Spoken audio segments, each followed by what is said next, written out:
If your knees hurt when you walk, climb stairs, or just stand up from a chair, you might be doing something every day that's quietly making it harder to manage. And here's the surprising part. It might not be the movement itself. For a lot of people dealing with knee osteoarthritis, staying active is actually one of the most important things you can do. Major clinical guidelines strongly recommend exercise for it, not despite the pain, but because of it. So the real question probably isn't, how do I move less? It's, how do I move better?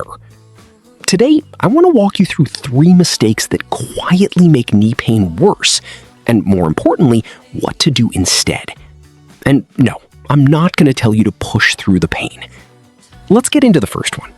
When your knee hurts, your first instinct is probably to protect it. So you start cutting things out. The walk you used to take without thinking, the stairs that used to be no big deal, the little errands you'd normally just do. And at first, that feels like the responsible move. But there's a problem with turning short-term rest into a long-term habit. When you're less active, you're also doing less of the movement and strengthening work your body actually needs to maintain its capacity. OARSI, the Osteoarthritis Research Society International, treats structured exercise as a core part of managing knee osteoarthritis. Their guidance is to start at a level that feels manageable and build from there. And the American College of Rheumatology, together with the Arthritis Foundation, strongly recommends exercise for knee osteoarthritis. Things like walking, strengthening work, and even aquatic exercise, with no one option ranked above the others. So instead of thinking, I shouldn't move my knee, try thinking, what can I do comfortably enough to keep building on? That might mean shortening a walk instead of skipping it, choosing a seated version of an exercise, or just moving through a smaller, comfortable range instead of forcing a deeper stretch. Here's a simple place to start.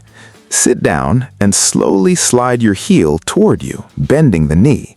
Then slide it back out. No strain, no impact, just controlled motion, keeping the joint moving without asking it to carry extra weight. The goal isn't to prove what you can survive today. It's to build a level of activity you can actually keep doing and slowly grow from there. Now, flip the situation. Maybe you've barely exercised in weeks, and one morning you decide, that's it. You're getting your knees strong again. Long walk, a set of squats, the stairs you'd been avoiding, all before lunch. The motivation is great. The problem is the jump in workload. ORC's guidance is clear here. Start at an appropriate level, pace yourself, and let your strength and fitness catch up gradually. Progression should be adjusted to you and how your body actually responds, especially if pain or discomfort increases significantly. Think of it this way. Your knee isn't taking an exam. You don't get bonus points for the hardest workout on day 1. You're building capacity, not passing a test. A good, low-impact place to build that capacity is sit in a sturdy chair, slowly straighten one leg out in front of you, hold it for a couple of seconds, then lower it back down with control. 5 or 6 reps per side is a completely reasonable place to begin. So, what's actually the mistake? Not exercise, it's jumping straight from where you are now to a workload your body isn't ready for. And that tends to create a frustrating loop.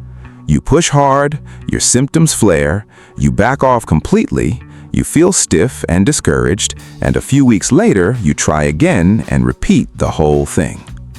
The better approach is much simpler. Start small, stay consistent, progress gradually. You might come across advice online saying something like, increase your activity by exactly 10% every week. I'd be cautious with rules that specific.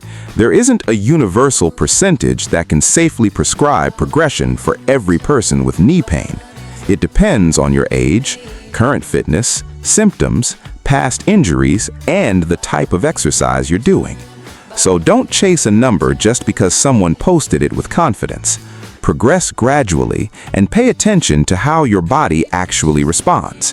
That's a better guide than any fixed percentage, and it's the principle current ORC recommendations actually support. Mistake 3 is a mindset trap, and it might be the most common one of all. You feel a twinge going down into a squat, and your brain jumps straight to, "I've damaged my knee." Or you feel pain walking downstairs, so you decide you're just never doing that again. Here's where it gets more interesting. Pain doesn't have a simple one-to-one relationship with what shows up on an X-ray or scan. Research comparing knee X-rays with reported pain has repeatedly found only a weak correlation between the two. Some people with fairly severe changes on imaging report very little pain, and some people with very mild changes report a lot. That doesn't mean pain is imaginary, and it definitely doesn't mean you should ignore severe pain. It just means pain is more complicated than "it hurts, therefore I'm damaging my cartilage." ORSEI also notes that not all pain during activity is necessarily harmful and recommends learning which activities actually increase your symptoms rather than assuming all discomfort is dangerous. So, what do you actually do? Modify, don't avoid. If a deep squat is uncomfortable, try a shallower one. Use a chair for support. Or try this. Stand behind a chair for balance and slowly lift one leg out to the side, just a few inches, then bring it back with control. That works the outer hip muscles that help stabilize your knee without asking the knee itself to do much work at all. ORSEI's guidance backs this kind of flexibility too. Strengthening, aerobic work, balance training, all selected based on what you personally need. And the ACR and Arthritis Foundation guideline doesn't rank one exercise above the rest either. So instead of asking, "Is squatting bad?" ask, "Can I do a version of this today?" And once you start asking that question about everything, here's what actually changes. 3 mistakes. Stopping movement completely. Instead, keep moving just at a level that fits where you're at right now. Doing too much too soon. Instead, start small and build gradually. Treating every uncomfortable movement as dangerous. Instead, modify it and build your tolerance over time. That's really the whole idea behind this video. Your knees probably don't need less movement, they need better movement. Movement that fits your current ability, that you can actually keep doing, and that slowly helps you do more. So, what does this actually look like day to day?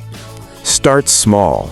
A few minutes of easy walking around the house, some gentle heel slides, a handful of seated leg extensions, a few standing hip lifts using a chair for balance. ORSI's guidance leans into exactly this kind of mix: aerobic movement, strengthening, balance, and flexibility work, built to be practical enough to actually do at home, consistently. The point isn't doing everything at once, it's finding a starting point you'll actually stick with. So next time your knee acts up, remember these 3 things. Don't shut movement down completely, don't suddenly overload it, and don't assume every uncomfortable moment means damage. Instead, move at a level that fits you, build gradually, and modify when you need to. One more thing worth saying clearly. Knee pain isn't one single diagnosis. There are a lot of possible causes, and a video like this can't tell you what's causing yours. If your knee is very painful, you can't move it or put weight on it, it's badly swollen or has changed shape, it repeatedly locks or gives way, or you've got a fever with a hot red joint, please don't rely on a video for that. Go get it looked at. For everyone else, the goal isn't fixing everything today. It's helping your knees do a little more, safely, over time. Your knees probably don't need less movement, they need better movement. If that was helpful, subscribe. I've got more simple, at-home mobility videos coming.